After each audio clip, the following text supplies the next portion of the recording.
Bien, merci infiniment aux intervenants pour cette table ronde. Vous m'avez sûrement vu, et c'était une promesse très affairée pour accueillir le traiteur, certains invités, voilà, ce sont les joies de l'organisation.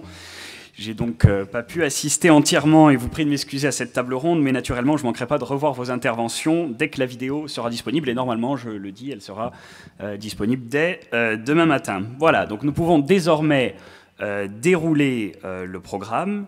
Nous restons sur la thématique des tiers-lieux ruraux, avec une intervention qui, vous le verrez, est tout à fait complémentaire à la table ronde qui vient de se tenir.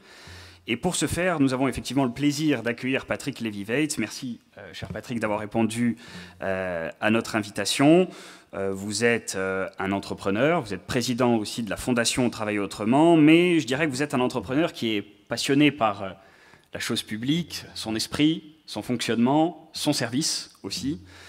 Et vous êtes d'ailleurs membre du bureau du Conseil économique, social et environnemental, et vous présidez France Tiers-Lieux, né à la suite d'un premier rapport en 2018, issu de la mission coworking commandée autrefois par Julien de Normandie, secrétaire d'État auprès du ministre de la Cohésion des Territoires, qui vous avait amené à faire, je crois, un tour de France des tiers-lieux. Et puis l'ampleur du phénomène, la labellisation fabrique du territoire, on en a je crois un exemple avec Polymorphe, l'a rendu incontournable et vous avez dans ce cadre donc produit un rapport en 2021 qui visait à inspirer la feuille de route gouvernementale d'appui aux tiers-lieux et donc vous avez fait un certain nombre de propositions dans ce rapport dont de nombreuses intéressent, et l'intervention à venir le précisera, l'avenir des territoires ruraux. Et surtout les services de proximité et leur retour qui est un enjeu important, qui revient en tout cas inlassablement dans le débat public. Donc nous avons d'un côté une attente qui revient à l'envie dans le débat public, et de l'autre un mouvement important de citoyens qui innovent, expérimentent de nouveaux services, de nouvelles manières aussi d'être et de faire ensemble. Et cette question spécifique est au cœur, bien sûr, du défi de la proximité qui se pose aux territoires ruraux. Donc vous allez, je crois, avec une dimension prospective, nous dire comment vous voyez les choses à cet égard. Et je vous remercie à nouveau et vous cède, illico, la parole. Voilà. Merci beaucoup, Paul Mathieu. Je voudrais d'abord vous dire tout le plaisir que j'ai d'être parmi vous aujourd'hui dans cette belle université que j'ai connue d'antan. Vous dire aussi, vous parlez de tiers-lieux, j'aurais vous faire part pour commencer, juste d'une petite anecdote. Quand, après avoir mis des mois à convaincre le Premier ministre, pour son agenda, pas par son envie, d'aller visiter et annoncer un plan tiers-lieux, c'était en août dernier, le 27 août, tant que je me souvienne, j'ai commencé mon propos en lui disant le mot tiers-lieu n'avait pas passé le périph' il y a encore 3 ans. Lors du premier rapport qui m'avait été confié par le gouvernement, on parlait à Paris et dans les grandes métropoles de coworking, mais on ne parlait rigoureusement jamais de tiers-lieux. Et s'il y a une victoire du monde rural, du monde des territoires, qui a pu exister ces dernières années, c'est celui d'imposer le mot tiers-lieu à Paris, du côté du périph', de l'autre côté du périph' et dans les grandes métropoles. Car au fond, si vous regardez bien, la sémantique est dit toujours l'évolution d'une société. Toujours. Et au fond, qu'est-ce que disait l'expression? Évidemment, le coworking font partie, et les outils, on va y revenir, les coworking, les espaces de coworking sont inhérents, sont inclus dans les tiers-lieux, dans la notion de tiers-lieux, puisqu'ils mutualisent des outils ou des services. Mais qu'est-ce que dit au fond ce changement sémantique que ces dernières années ont permis? Premier élément, c'est la prise de conscience qu'il se passait des choses sur les territoires qui pouvaient être utiles comme réflexion, comme mode de raisonnement, et donc des innovations qui pouvaient venir ouvrir des réflexions différentes au sein des institutions de la République, puisqu'elles sont à Paris, et puisqu'il paraît que tout se passe à Paris, selon eux. Mais au fond, c'est ça qui s'est produit. C'est-à-dire qu'en l'espace de 3 ans, par l'effet conjugué de ce qui se passait sur le territoire et de ce que nous avons modestement mis en lumière, nous n'avons fait que mettre en lumière, produit une accélération, mais mis en lumière des phénomènes de société qui étaient à l'œuvre depuis de très nombreuses années. Et au fond, quelles étaient-elles? La première des remarques, je crois qu'il faut reprendre pour pouvoir faire un tout petit peu de prospective, il faut un tout petit peu revenir en arrière. Au fond, dans le territoire, ils ont vécu un triple deuil. Un premier deuil, c'est celui qu'on connaît bien, le phénomène de la désindustrialisation. Et ce phénomène de la désindustrialisation, il a conduit, vous le savez bien, beaucoup de personnes, et la métropolisation, on s'en est suivi. Mais au fond, au fil du temps, on a fini par penser qu'il ne pouvait plus rien se passer dans les territoires, alors qu'il y avait encore plus de 40% de nos concitoyens qui y habitaient. Et quand je parle territoire à 10, 15, 20 km d'une métropole. Je ne parle pas à 200 km d'une métropole, au fin fond de la Creuse, que demeurant est une très belle région. Mais je me souviens de discussions dans des négociations collectives dans d'autres instances où on m'expliquait qu'on se foutait des gens de la Creuse parce qu'en fait, il n'y avait personne. C'était exactement la manière dont on raisonnait il y a encore 5, 6 ou 7 ans. Premier deuil donc important, qui a été suivi par un abandon de la puissance publique. Au fond, l'idée que s'il y avait moins de personnes dans les territoires, il y avait donc moins besoin de services publics, comme si le service public n'était lié qu'à une logique de quantité et pas de service à apporter. Très intéressant comme logique quand on parle de l'intérêt général.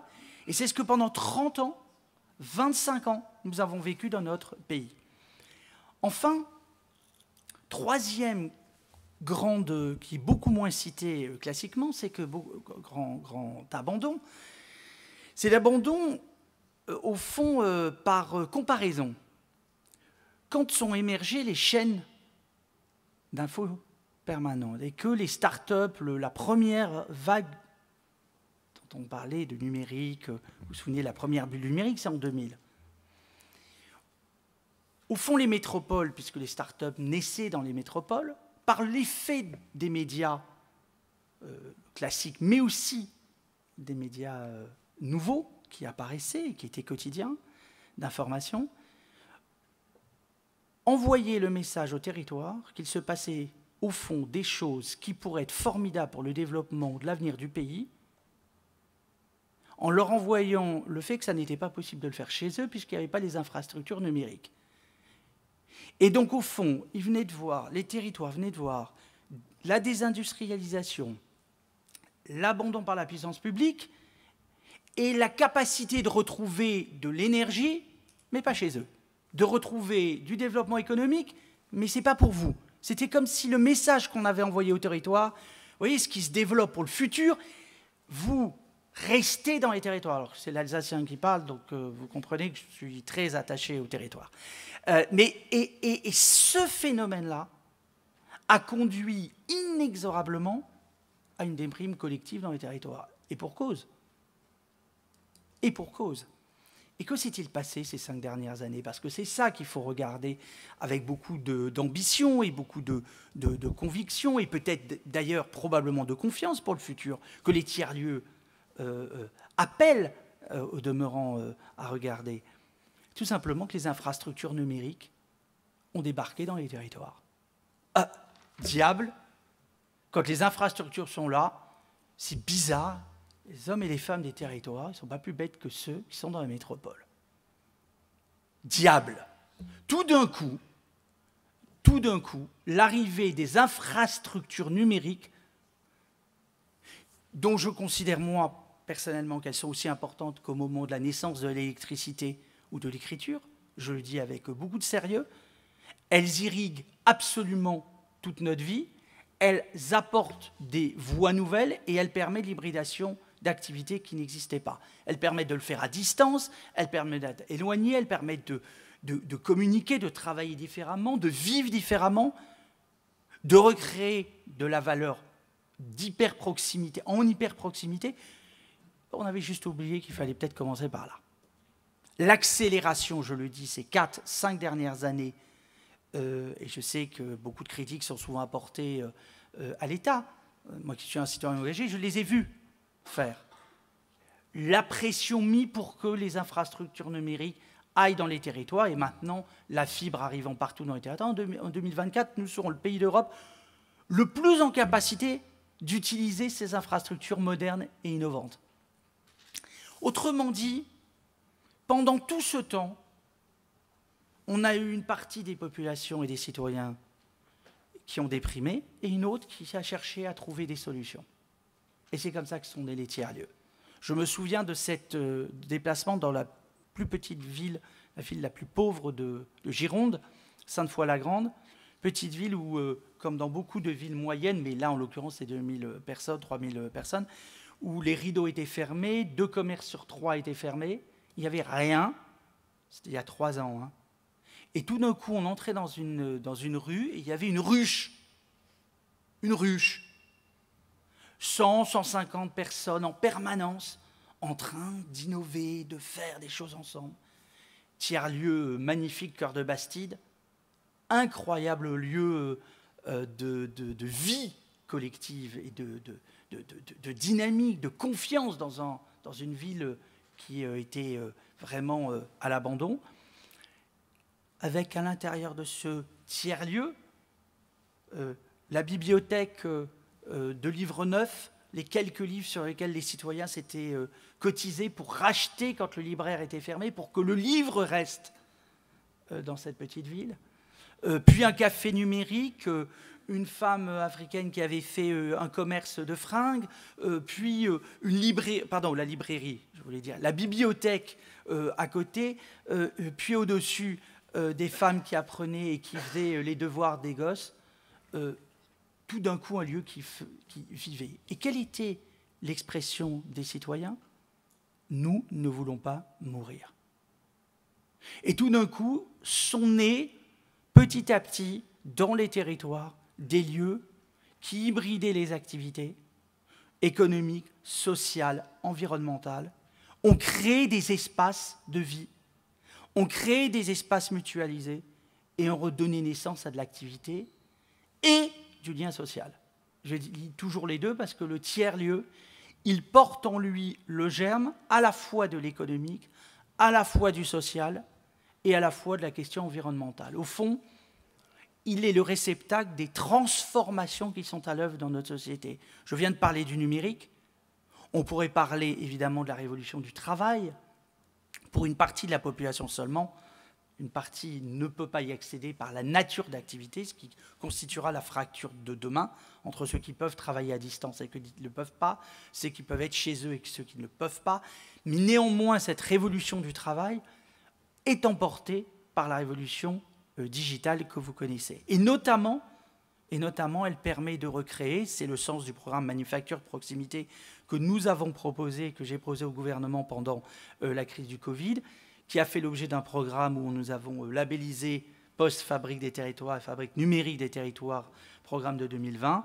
Nous avons labellisé d'ores et déjà près de 40 lieux qui sont des manufactures où tout simplement on mutualise les outils, les machines à outils, et où on permet d'accéder à la machine 3D, à la découpe laser, et tout simplement parce qu'on avait oublié que si on veut des artisans et qu'on veut des indépendants qui puissent travailler, encore faut-il avoir des outils pour le faire, et qu'on avait juste oublié, là aussi, que les moyens sont un élément central de son développement et que le coût de ces machines rend impossible à un individu, à un indépendant ou un artisan de les acheter. Et donc, nous avons mis en place ces outils, plus exactement soutenu le développement de ces manufactures, venant là aussi, partout sur le territoire, apporter une réponse qui a un très très gros succès, non pas d'estime, mais tout simplement pour permettre de refaire ensemble société, refaire des activités et de refaire société ensemble.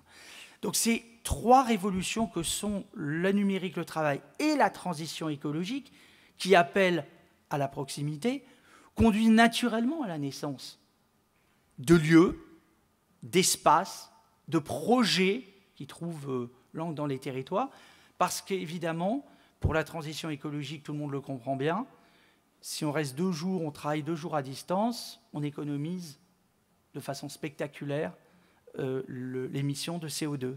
On comprend bien que quand on réinvestit le territoire, on est capable de refaire une agriculture, d'où une agriculture de proximité, d'où d'ailleurs les tiers-lieux nourriciers qui sont en train de naître partout sur le territoire, où on mutualise les outils pour refaire de l'agriculture partagée, etc., etc., etc. Autrement dit, l'innovation, puisqu'ici est le prix de l'innovation rurale, est non seulement le bienvenu, mais porte en lui le germe probablement de ce qui manquait depuis très longtemps, à savoir la reconnaissance d'une réalité perçue et vécue par nos concitoyens. Et si vous regardez la croissance avec laquelle ces tiers-lieux sont en train de se développer, 1800 à l'issue du premier Tour de France et du premier rapport que m'avait demandé Julien de Normandie. On m'en avait prédit 600 et les 4/5e dans les métropoles. Nous en avons vu 1800, dont près de la moitié dans les territoires. Nous avons ensuite fait un référencement, plus exactement un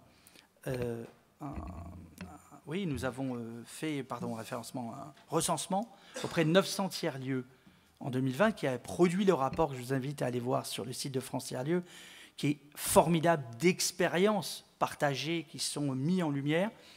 Nous en avons dénombré 2500 et je prévois qu'il y en a au moins 4000 ou 4500 début 2023. Cela veut dire quoi? C'est une nouvelle façon d'appréhender la vie économique, sociale et donc le développement de nos territoires. Autrement dit, c'est un autre paradigme qui est en train de naître. Deux types d'économies, une économie des métropoles, une économie des territoires. Une économie des territoires qui alimentera le développement d'une nouvelle économie et qui s'hybridera avec l'économie des métropoles et vice-versa, puisque et je voudrais en finir là et je répondrai à vos questions, ce qui a été probablement le plus illustratif de ce qui était en train de se dérouler, s'est déroulé précisément pendant la crise du Covid. Au moment où tout fermait, au moment où il n'y avait pas de masque, au moment où il n'y avait pas de pousse-seringue, au moment où on ne pouvait plus faire de pièces détachées, ce sont les tiers-lieux qui les ont fait. Ce sont les Fab Labs, ce sont les petites manufactures qui, sur le terrain, l'ont fait. 5 millions de pièces ont été réalisées dans les 2 premiers mois. Autrement dit, ce sont ces petites manufactures, ces outils à taille humaine, ces lieux à taille humaine qui ont redonné du sens à ce que c'était que la solidarité et tout ça, le lien entre nous, directement en hyper-proximité. Autrement dit, quand un CHU n'avait plus une pièce détachée, c'était le Fab Lab du coin qui le faisait. Quand il y avait besoin de distribuer la distribution alimentaire pour des lieux, pour la solidarité, c'est les tiers-lieux qui les recevaient. Et cet après-midi à 15h, je signe avec la ministre de la Transition écologique et le président de l'ADEME la possibilité de renforcer les liens, tout simplement pour que la transition écologique puisse passer par les tiers-lieux et que les circuits de recyclage, notamment, puissent se dérouler, de réemploi puissent être réalisés dans les tiers-lieux, comme une évidence d'un circuit de distribution qui apparaît comme évident aujourd'hui à énormément d'acteurs et notamment d'institutions. Pendant la crise du Covid, ce sont donc ces 5 millions de pièces qui ont permis aussi de faire émerger la puissance de ces outils. Et le monde industriel est venu chercher les Fab Labs pour les aider dans cette période, créant des ponts qui n'existaient pas, parce que personne ne se parlait, évidemment, regardez ça comme des objets de gens qui étaient un peu fumeux, plus proches de Géo trouve tout, que des gens censés à produire des choses dans le réel. Voilà le sens de ce qui est en train de se dérouler sur le territoire, et c'est pour ça que je suis ravi d'être là, dans ce prix de l'innovation rurale qui met en lumière des projets, qui permet de faire vivre des projets, et sur lequel je ne doute pas que nous trouverons avec France Tiers-Lieux et le prix de l'innovation des ponts dans les années qui viennent, parce que vous avez une longue vie devant vous, cher Paul Mathieu, et pour ce prix de l'innovation rurale. Merci beaucoup. Merci.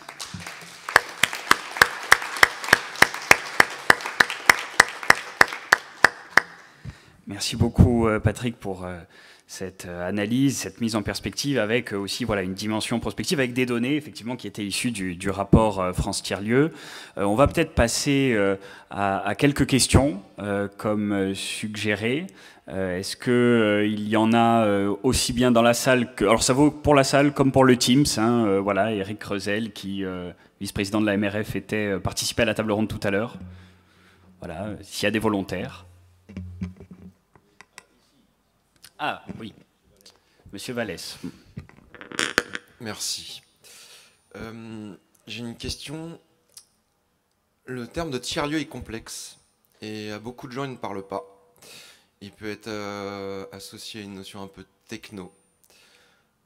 Comment on fait pour le démocratiser et le rendre populaire? C'est une bonne question parce que ça a été le cœur du débat que j'ai eu avec les autorités. Complexe, puisque la mission que j'avais eue s'appelait Mission Coworking, Travail, Numérique, Territoire, non, Territoire, Numérique, Travail, je ne sais plus dans quel ordre, à l'époque, en 2018, et je me suis battu pour le mot tiers-lieu. Je le déteste, personnellement, je n'aime pas ce mot. Donc je vous rassure, je ne suis pas un fan du tout. Néanmoins, c'est le mot et c'est le nom qui est donné par les acteurs depuis 30 ans. C'est le nom qui était porté par les territoires. Et donc la bataille n'était pas est-ce qu'on l'aime, mais comment on le fait émerger. Premier élément. Deuxième élément, comment on le popularise. D'abord, je vous le dis, je pense qu'on est proche de, je ne sais pas, 10 000 articles de journaux en l'espace de 5 ans sur les tiers-lieux. Donc ça commence à rentrer. Moi, je fais le pari qu'il rentrera dans le Petit Larousse très vite ou dans le Petit Robert très vite. Enfin, deuxième élément, je pense que la raison, qu'est-ce qui fera que c'est un mot indépendamment de sa connotation pas très heureuse, en effet, qu'est-ce qui fait qu'il rentrera? Tout simplement parce qu'on en sera fier de ce qu'il porte, c'est-à-dire la mutualisation des activités, la capacité à faire ensemble. Et au fond, la question n'est pas est-ce que le mot est très populaire, mais est-ce que la nature des activités qu'il porte, finalement, se diffuse, qui s'appelle Mon Petit Camion, qui s'appelle, je sais pas, la case départ, ou qui s'appelle Mec ici, l'importance, c'est qu'il porte en lui-même un élément fondateur. C'est un outil de mutualisation, de partage, d'échange, d'hybridation. Que ce soit des services, que ce soit des outils, que ce soit des liens, que ce soit des liens humains, que ce soit de l'activité en tant que telle, que ce soit des métiers, peu importe. Il permet de faire ensemble. On est passé du monde du vivre ensemble au faire ensemble. Tant la société s'est individualisée, tant elle s'est fracturée, il y a une aspiration au faire ensemble, et c'est ça qu'il faut porter indépendamment du mot. Et au fond, si le mot disparaissait un jour, mais qu'on avait bâti ces outils, ce qui était cette communauté, ces communautés de destin qui permettent à chacun de retrouver du sens à son activité, à la vie qu'il mène, à l'activité, à l'engagement qu'il a, alors ce ne serait pas grave.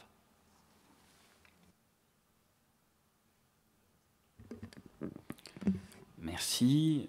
J'en profite d'ailleurs pour saluer la députée de Saône-et-Loire, Josiane Cornelot, présidente de la NPP, et Simon Renucci, l'éternel député-maire d'Ajaccio, bien sûr. Alors, est-ce qu'il y a d'autres questions? Oui, Emmanuel Fèvre. Ouais. Juste une question à notre intervenant, qui a brillamment présenté tout ça. Moi, je trouve qu'il y a quand même un risque dans tout ça, et je voudrais l'interroger sur ce risque. Vous aviez très bien traduit comment vous avez fait émerger, finalement, fait apparaître sur la carte, finalement, des choses qui, dans nos territoires, sont une réalité depuis un moment.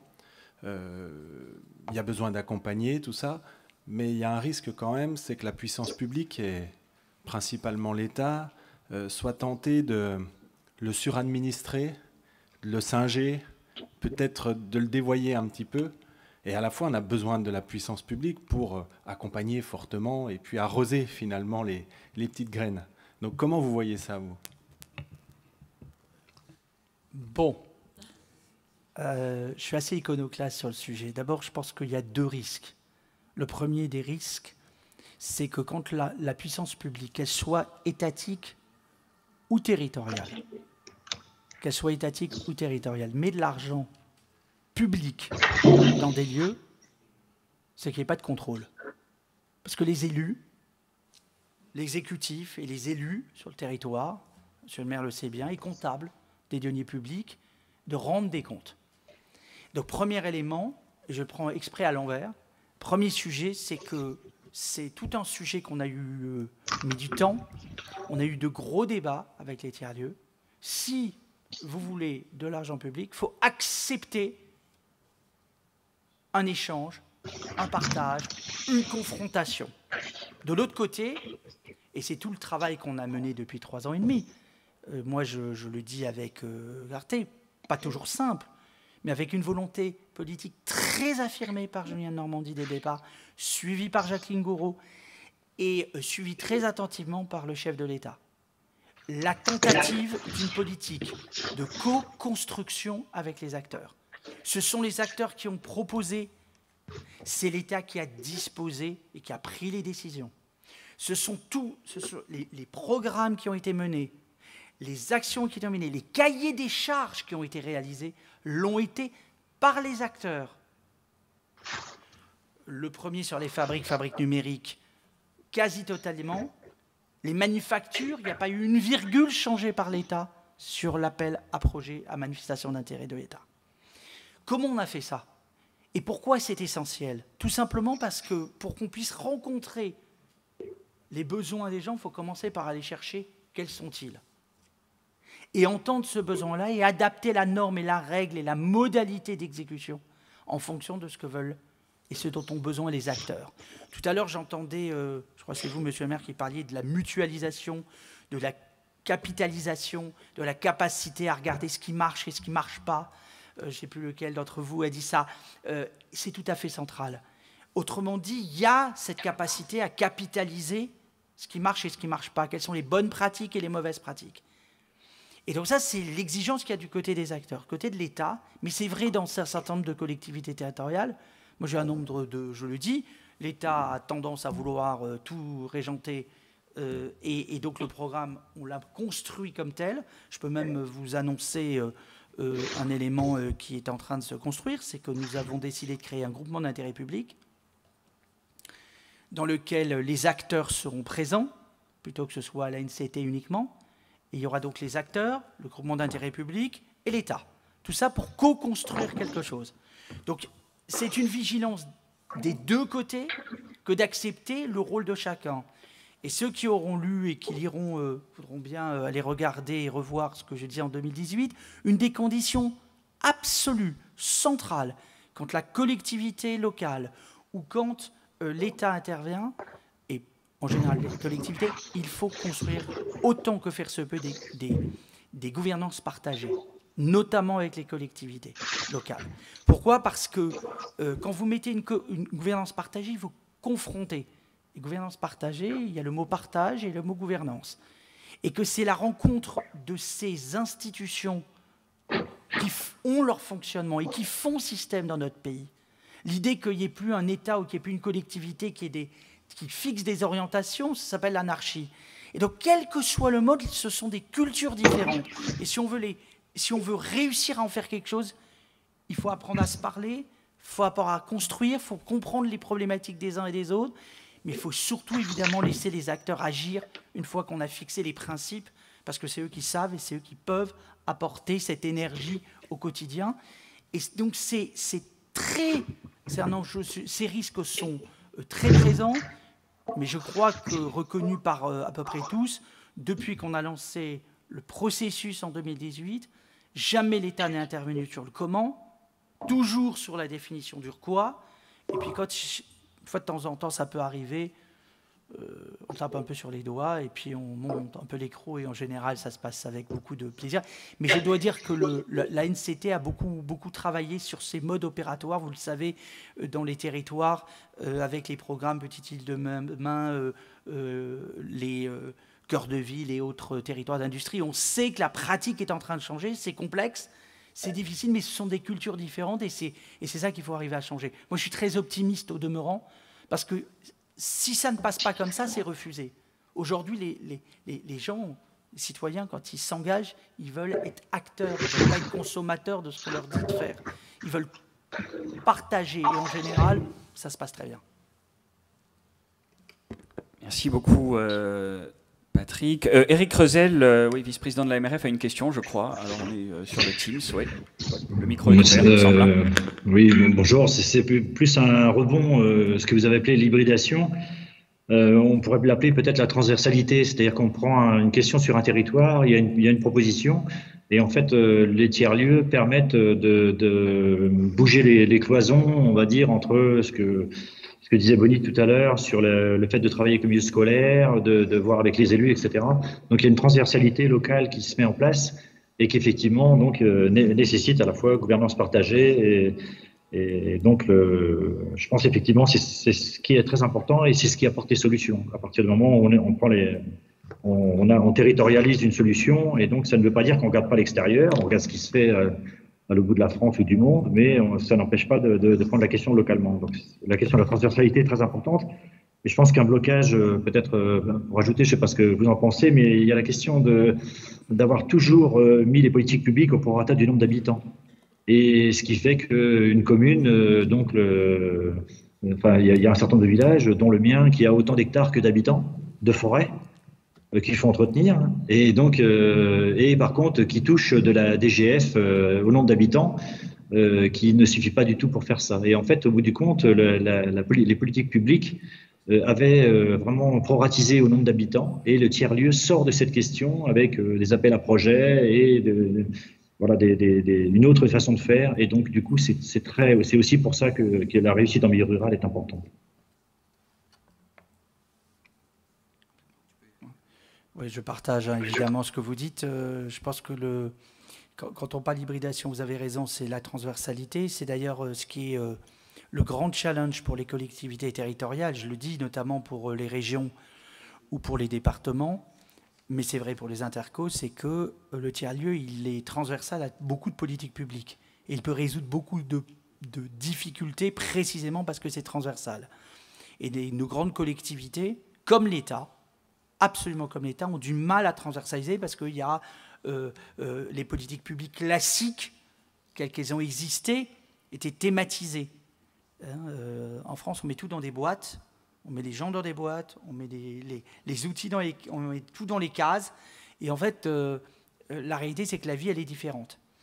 Et que ces lieux rappellent précisément ce que vous dites, monsieur le maire, c'est cette exigence de transversalité. Et puis le deuxième point que vous évoquez, oui, bien entendu, la réalité, c'est que depuis 30 ans, l'RGPD, elle a coupé de façon mécanique. Il y a des endroits où tout fonctionne bien et où la puissance publique a moins besoin d'aide, et il y a des endroits où ça fonctionne un peu moins bien, et au contraire, on peut redévelopper de l'activité. Enfin, cette idée sur laquelle, ou bien l'État est garant de l'égalité républicaine, de l'équité territoriale et de l'égalité républicaine, et alors il faut mettre de la chair à travers ces mots. Qui dit équité territoriale et égalité républicaine dit bien ce que ça veut dire. Donc ça veut dire qu'on adapte en fonction des besoins, mais pas simplement en fonction d'un critère unique. Parce qu'en fait, il y a des endroits dans des villes où tout se passerait très bien sans que l'État intervienne. Permettez-moi de vous dire, tant la richesse est abondante dans la commune. Et donc, je pense que dans la réflexion que nous devons avoir pour nos territoires, dans la manière dont nous visualisons nos territoires, et je dis nos territoires au sens général du terme, y compris les territoires qui ne sont pas ruraux, c'est quels sont les facteurs par lesquels, quels sont les critères qui doivent être pris en compte pour permettre précisément de développer, de redévelopper et l'activité telle qu'elle existe ici ou là, telle qu'elle peut exister ici ou là. Mais pour le coup, je le dis, la transition écologique, qui est en cours. Les enjeux de transition et les infrastructures numériques notamment sont deux aspects qui viennent transformer, et probablement pour la première fois depuis très longtemps, transformer l'idée selon laquelle tout développement économique passe par la métropolisation, pour être clair. Et donc la question, il va falloir se battre, je le dis, dans le futur, pour que cette question de l'équité territoriale soit une équité réelle. Je dis bien réelle. Au nom de quoi une femme qui serait seule, qui est femme seule, qui élève son gamin dans un territoire rural n'a pas le droit à une crèche. Donc il faut inventer des modèles nouveaux. Les tiers-lieux peuvent devenir des tiers-lieux dans lesquels, on l'a vu dans le monde éducatif. Pourquoi? Comment? Vous savez, la force d'une chaîne, c'est la force de son maillon le plus faible. Et donc si on continue à regarder par l'angle de ce qui est le plus fort, on finira par réduire la capacité, tout simplement, à vivre collectivement ensemble. Et moi, je crois que ces dernières années ont commencé une prise de conscience puissante sur cette question-là. Et que dans les 5 ans qui viennent, nous aurons, puisqu'on est à la veille d'une élection présidentielle, à amplifier le phénomène et le début de travail à partir du besoin des citoyens, à partir du regard territorial, pour redessiner la manière dont nous vivons et nous voulons ce pays. Parce que c'est à cette condition, je le dis par conviction, que nous enlèverons de notre pays les votes extrêmes qui disent la peur de nos concitoyens, l'angoisse de nos concitoyens, et qui demandent tout simplement de refaire société, et pour la plupart d'entre eux, et c'est un enjeu central si nous voulons un pays solidaire, uni dans les temps difficiles qui viennent.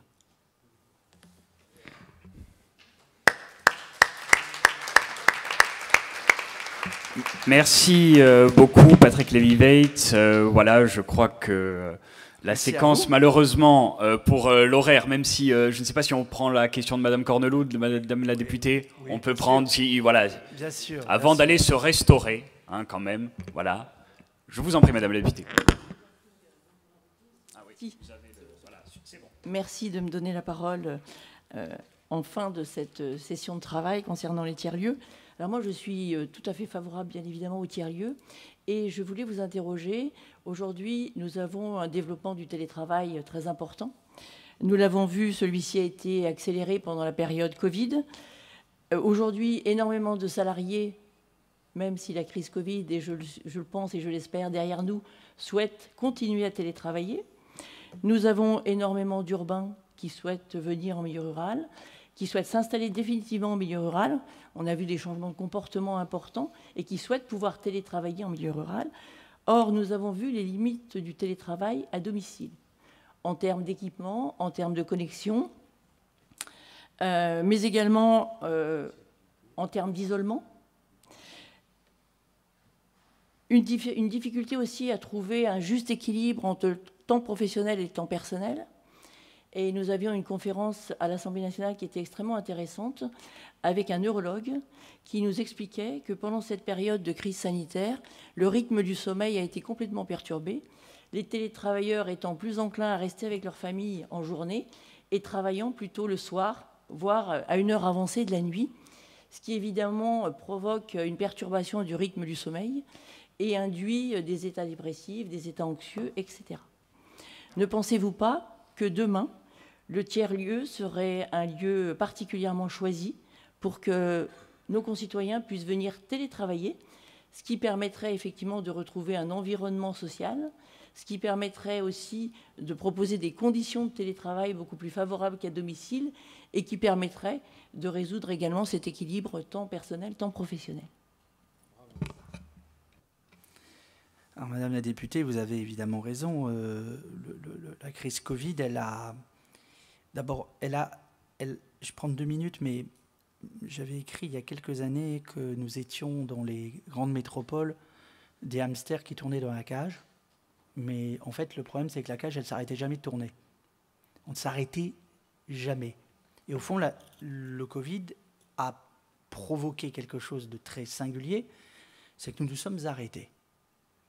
Et quand on s'arrête, on se regarde, et comme le temps a été long, l'arrêt a été très long, on ne se rend pas compte, mais c'est très très long. Tout d'un coup, les gens se sont dit, mais je suis dingue. Je passe 1h30 dans les transports le matin, je passe 1h45 minutes le matin, 45 minutes le soir, à minima, parce que c'est ça la vie de nos confessériens. Dans les transports en commun, ça c'est pour les métropoles.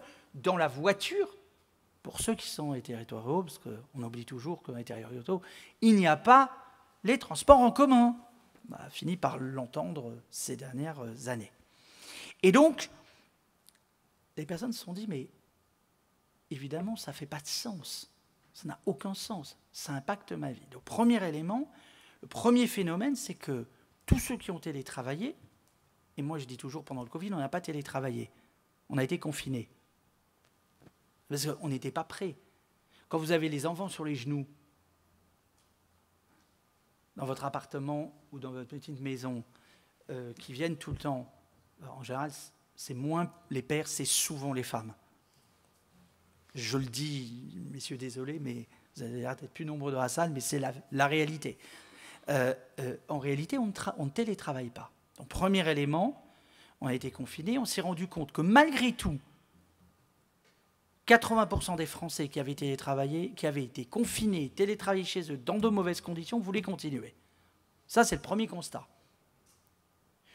Et quand on a regardé, je vais revenir tout de suite évidemment aux éléments que vous avez évoqués du neurologue, deuxième grand phénomène, on a regardé le temps. Quel est le temps qui était... qu'est-ce qu'on avait fait de ce temps? Et on s'est rendu compte que les personnes qui télétravaillaient, ils avaient passé 50% de leur temps. Alors évidemment, ce temps qui n'était pas dans les transports. 50% de ce temps, ils ont travaillé plus. 50%, ils ont vu leur famille. Donc évidemment, moins la fatigue des déplacements, moins le stress d'arriver en retard, moins le stress de l'embouteillage pour les uns ou du RER qui s'arrête pour les autres, etc., etc., etc. Donc premier élément, le gain. Ce que je disais tout à l'heure, fait que nous avons une société dont la fracture, et je vous invite à l'étude que la Fondation Travail Autrement, que je préside, fait dans le JDD ce week-end sur les oubliés, vous l'avez peut-être lu, sur la France des oubliés, dit bien la France, la fracture la plus profonde qui est en train d'arriver entre ceux qui pourront télétravailler, notamment, demain, et ceux qui ne pourront pas le faire. Alors j'en viens à votre question néanmoins. Premier élément, c'est un gain. Deuxième élément, c'est un gain durable à condition de deux choses, de séparer le lieu où on vit du lieu où on travaille. Ça, c'est une évidence. Et pour le faire, il faut faire deux choses très simples. La première des choses, il faut changer la mentalité du management des entreprises en France. Un manager français, un dirigeant français, une entreprise française, aujourd'hui, elle veut bien payer une connexion à son collaborateur chez lui, mais a peur qu'il se retrouve dans le tiers-lieu et ne travaille pas parce qu'il y a d'autres personnes et que ça va le perturber. Et nous sommes au cœur de ce qui constitue l'enjeu de notre pays, le management de la confiance plutôt que du management par la défiance. Nous avons un management qui a toujours été un peu paternaliste, qui était un management par les moyens et pas par le résultat, et qui fait qu'on pense que quand la personne est à côté, elle travaille mieux que si elle est à distance. Et donc nous avons culturellement à changer quelque chose. Nous avons obtenu que dans les années entre le patronat et les accords nationaux interprofessionnels, le télétravail sont installés, il a fallu se battre pour y arriver. Et donc la bataille que nous allons mener, nous avons mené d'ores et déjà, c'est la proposition qui devait arriver au Parlement et qu'on remettra, on essaiera de repasser parce qu'elle n'a pas été capable, c'est de la création d'un chèque bureau. Le chèque bureau que la Fondation Travail Autrement a proposé et que la France Tiers-Lieu a soutenu.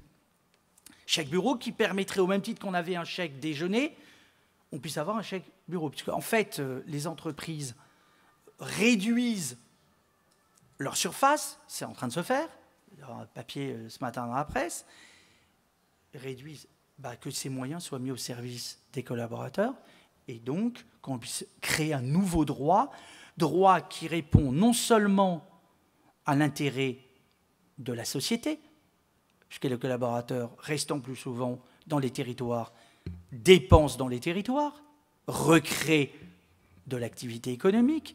Deuxièmement, ce déplacement et donc baisse l'émission de CO2.